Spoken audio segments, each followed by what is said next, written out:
So here's a brief explanation of hypnosis and how it works. Now, in the 1960s, there was a guy called Roger Sperry. Now, what Roger Sperry conceptualized was right and left brain hemispheres.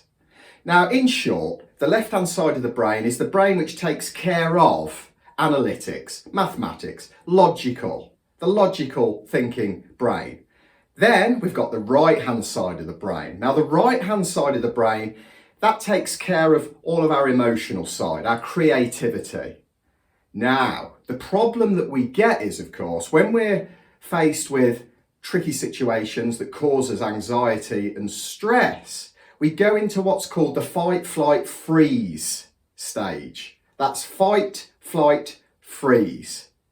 And what that does is, very basically, we have a part of the brain called the amygdala. The amygdala sends signals to the hypothalamus, which in turn then sends signals to our automatic nervous system. And what that means is we get that horrible experience of the fight, flight, freeze response. Think about it for a moment. You're at traffic lights, you're sitting in the car, but you're in a world of your own. And the lights have gone to green and you haven't moved. Somebody behind you pibs that horn, not just a bip, but a beep. Straight away, you get that fight, flight, freeze. Now, because you're in the car, you can't exactly run very far, even though the blood's possibly pumped to your legs at this stage and gone to your fists and your hands, put you into fight mode. And then before you know it, you literally want to murder this person that's in the car behind you. Now, this is an example of where the emotional brain has taken over. We've got into fight, flight, freeze mode, and the emotional side of our brain has taken over from our logical side. The logical side, if it had chance, of course, would be saying, oh, don't bother getting your hair off with that Mother Hubbard behind. I don't know them from Adam.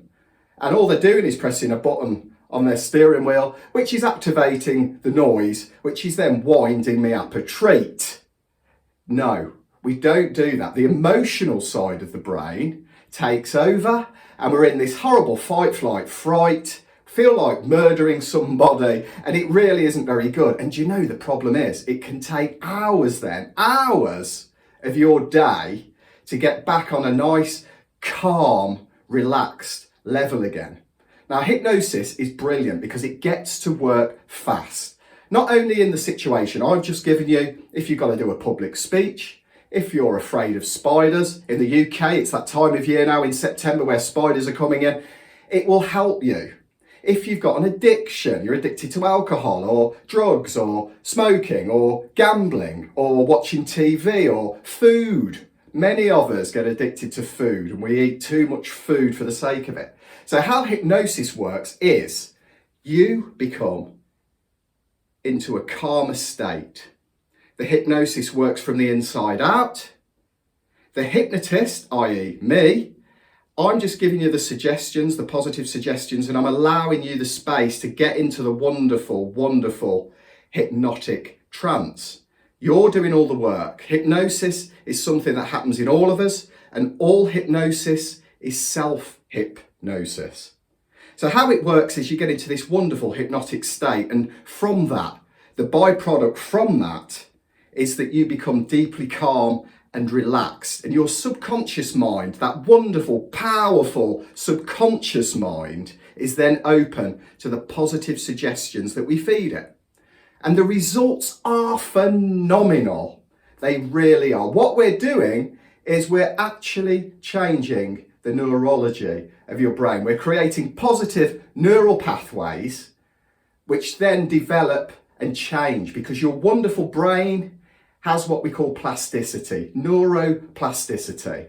And the more we feed it with positive, loving, uplifting, motivating thoughts, then the better you will be. Your happiness will increase 4 times more, 10 times more, 20 times more as you allow hypnosis into your life for your greater good.